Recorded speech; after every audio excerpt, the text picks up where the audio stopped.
Nothing recently dropped the 3A and 3A Pro, and while we were still digesting that, someone on Reddit decided to leak the CMF Phone 2. Classic.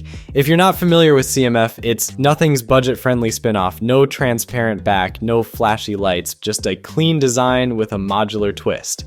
Last year's CMF Phone 1 had a removable backplate and a little knob at the bottom to attach accessories like a wallet or a kickstand.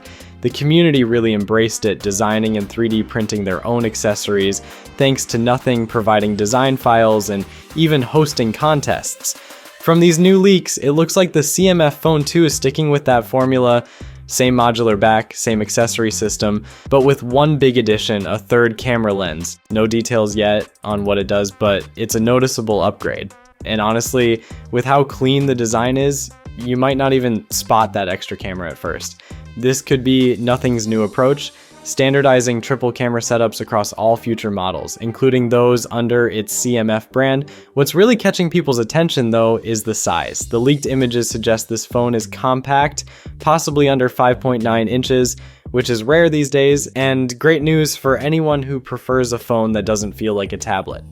Performance-wise, since the CMF Phone 1 and Nothing Phone 2A both featured MediaTek processors and had fairly similar performance levels, it's likely that CMF Phone 2 will follow suit, this time with the Snapdragon 7S Gen 3 chipset. This marks a shift from the Dimensity 7300 used in its predecessor and aligns it with the Nothing Phone 3A, which runs on the same chip.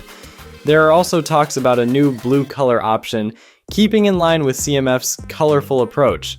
As for the rest, display specs, camera details, battery size, it's still a mystery, but considering the CMF Phone 1 launched at around $184 USD, we can expect its successor to land in a similar range. Oh, and an April launch is on the horizon.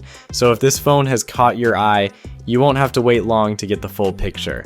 Let me know what you think about this leak. Are you interested in the CMF Phone 2, or do you think Nothing should take a different approach? Drop your thoughts in the comments, and if you enjoyed this breakdown, make sure to subscribe for more updates.